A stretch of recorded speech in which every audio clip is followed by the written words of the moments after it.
Welcome to another video in the Heart of Health series, which is about you and me. And today I'm with my Aunt Carmel, who happens to be about to celebrate her 100th birthday. Thus, Carmel, welcome. You're about to become a centenarian. Thank you, Redmond. Yeah. So there has been enormous changes. Let's start off with that. There's been enormous changes in healthcare over the last 100 years. You were born after World War One. You've been through a number of economic crashes, through World War Two and the Cold War. What do you see has been the single biggest change in healthcare that you've experienced over that time?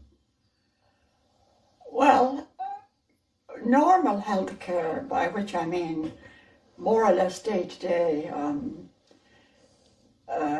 problems, are much better taken care of, I think. There's more, even though there are long waiting lists in A&E and so on, it seems to me that in general care is more accessible. And of course the care for chronic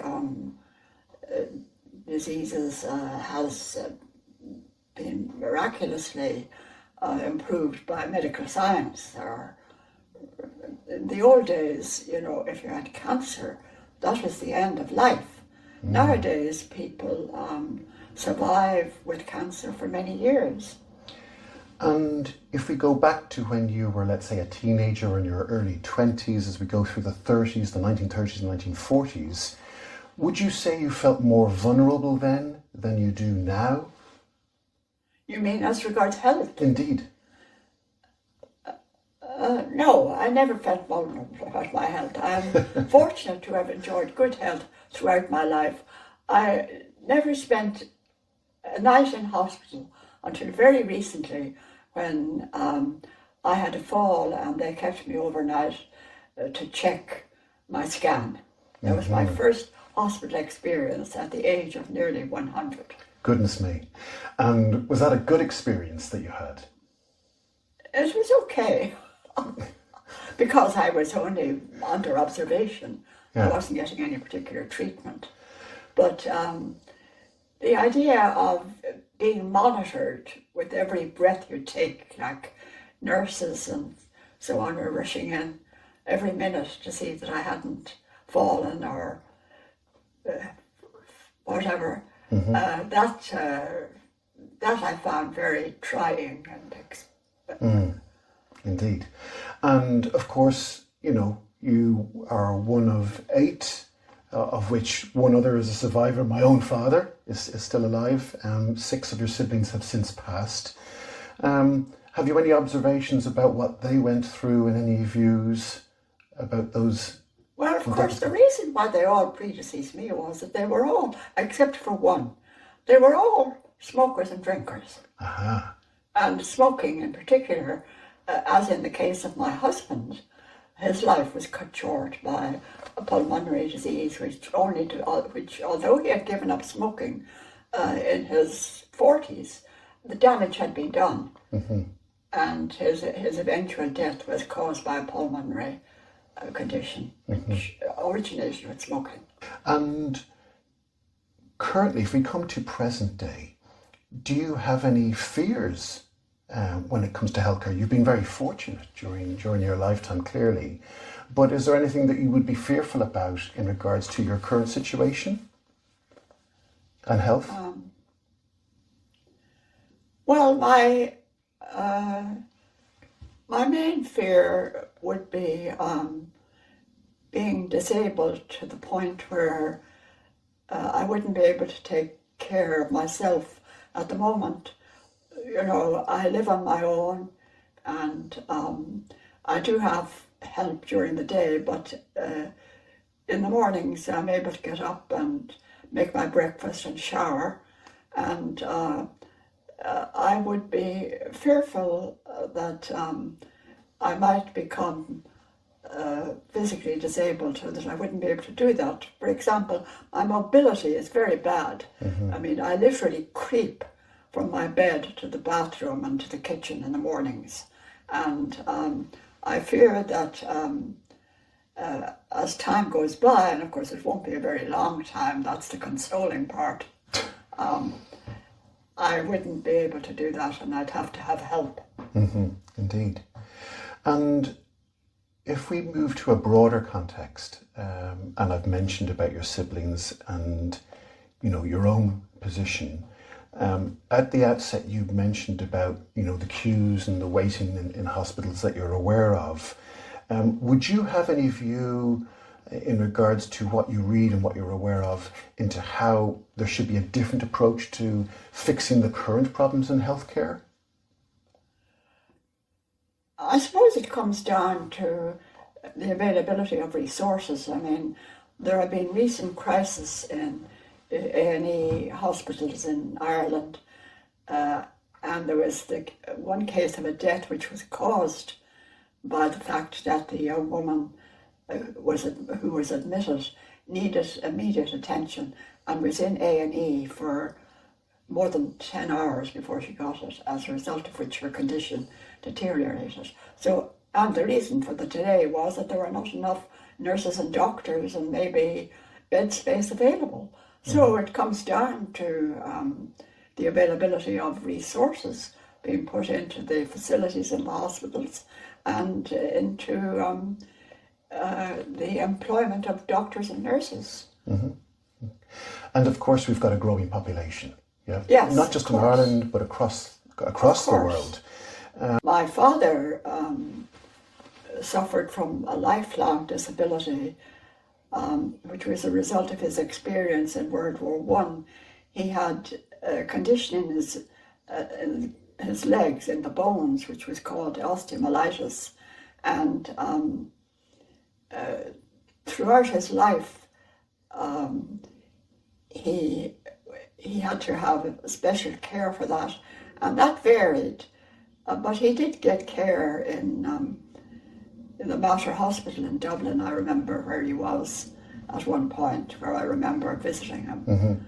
And at another stage, he went to a military hospital in England, where he was treated because he was a World War One veteran. Indeed, he fought along the English in the Battle of Arras, and I believe he'd received some shrapnel in the leg, of which he had a hole in his leg for most of his lifetime, that he had to actually bandage himself. He was always threatened with the leg, an amputation, and it happened at the very end of his life. His leg was amputated. Yeah. But he had to self-care during all those earlier years himself. Yes. Yeah. So things dramatically changed there. You referred to your own recent experience when you had a fall. Did you feel like a customer or did you feel like a patient? Did you feel cared for? Did you have a good experience in that? Oh, I was cared for. There was, if anything, there was too much care in the sense of hospital staff sort of checking on me and following me if I got up off the chair and went to the bathroom and so on. Has the information about yourself, because clearly you can communicate quite coherently, but the information about you and your own health, did you feel the need to bring your own information? Did they have all that they needed to know about you? Was there repetitive questions that you were asked? Oh, too much of anything. What did irk me a bit was how often I had to recite once again every single fact about myself and my health record and my medication. Yeah. I asked myself, could they not sort of speak to each other and just have a central source where all this information was stored and they could just check on it without asking me once again to tell them my age. And not that I have any hang-ups about my age, but it was just irritating to be asked about 6 times in the one day, what age are you? And you're fortunate to be able to share that with them. If you felt you hadn't been able to be in a position verbally to share that information with them, do you think you mightn't have received the care that you did? Well, I don't know, but I would hope that they would always somehow have access to the information that was there already. Now, I will share something that might surprise the viewers, is how you have mastered technology. Yeah. I wouldn't say mastered. But what would you say one of the most satisfying, maybe surprising health experiences you've had, if we refer to, let's say, your site and technology that's helped you there? Would you like to share your experience there? Oh, well, technology has been a miracle, especially with regard to the sight, because I'm legally blind. I have macular degeneration, which has seriously deteriorated. Originally, I was told when it was diagnosed that I would never go blind. And I'm not blind. I do have peripheral vision, but I mean, my focal vision has seriously deteriorated to the point where, as far as reading, for example, is concerned, I am blind. I cannot focus on individual digits, and the same applies to writing. Yes. So that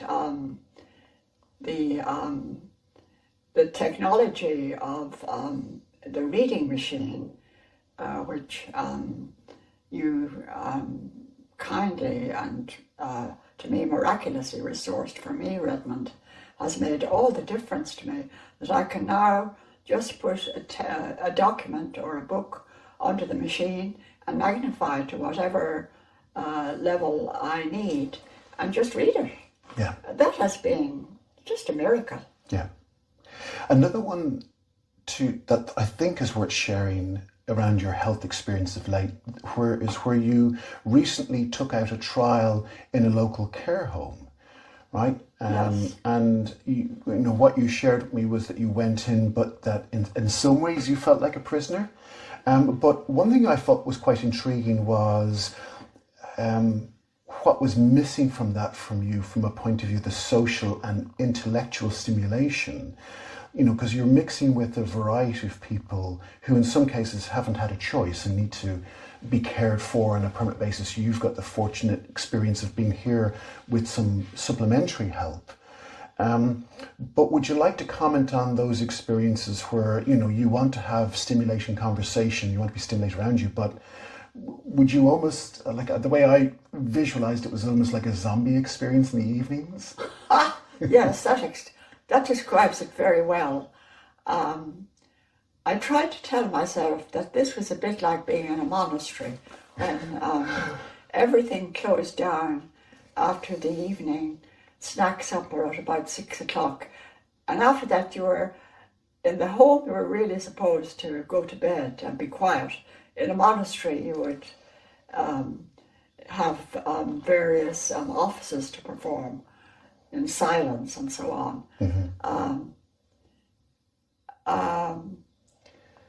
It was, I was, and I'm fortunate in that I was able to be reasonably active, not physically, but mentally and so on, throughout the day and well into the evening.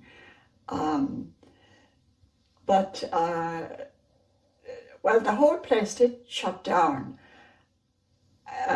You could, of course, if you wanted to, go down to the lounge and there was television. But there were no organized activities in the evening. And even during the day, the organized activities were at a level to cater for people with very low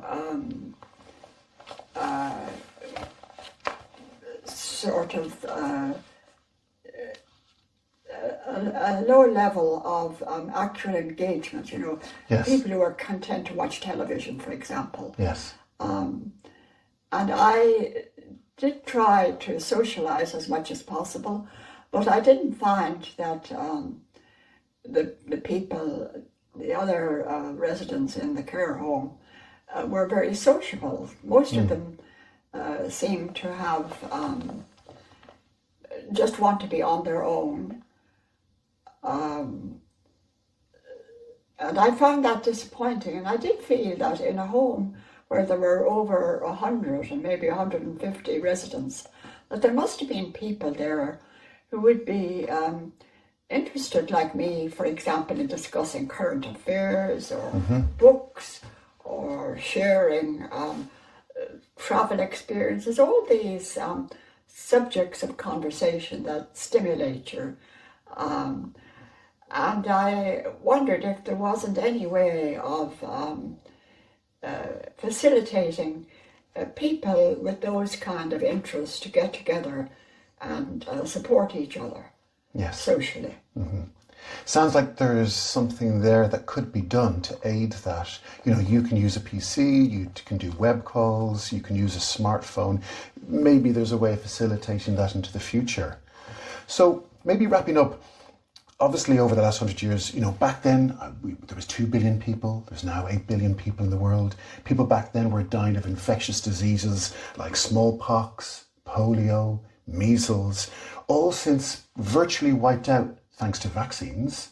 You know, we've discovered DNA, we had antibiotics that were discovered, and many other strides in surgery, transplants, and you referred to it in your own awareness around cancer therapy.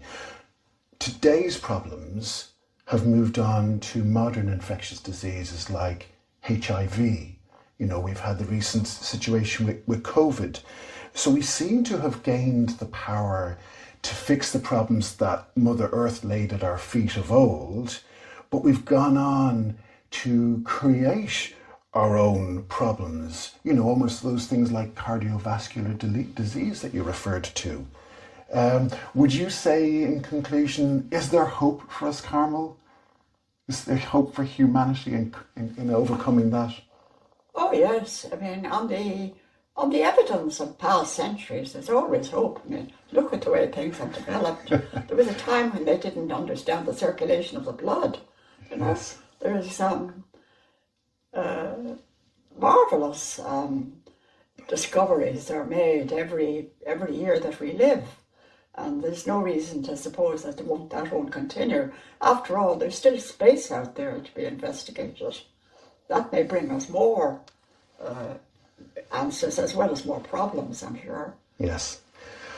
Well, let me wrap up there. Thank you, Carmel. What I'd conclude in saying is that over the last 100 years, there's been a huge amount of development, and obviously we create new problems. So you could say a lot done, but a lot more to do. We keep putting problems on our own plates.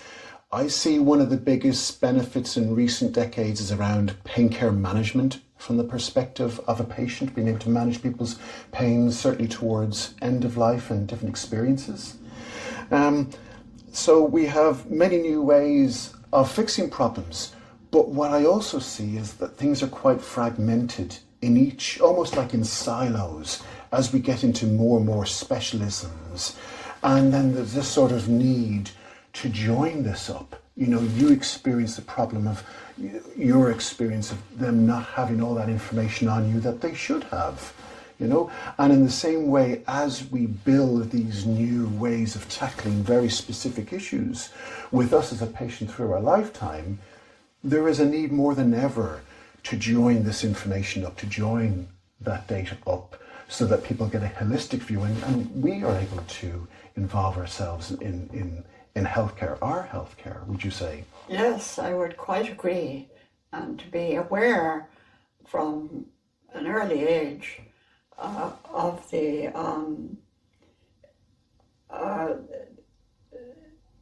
obstacles to good health, as well as the positive things that must be done to maintain it throughout your life. And of course, there's a great deal of knowledge and practice about this now, with the interest and the activity in sport and in running and work in the gym and so on.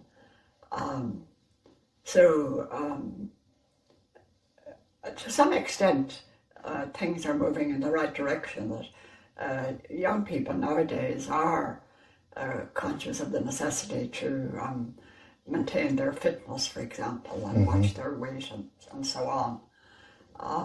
So that's certainly a move in the right direction. Yes. You didn't do that as a teenager or in your 20s yourself, Carmel. No, but I always walked a lot. And walking, of course, is the primary activity that the body needs. Excellent. Well, Carmel, thank you for taking the time, for sharing It was a some of the pleasure. history. Thank you, friend. And looking forward to celebrating your 100th. Thank you very much.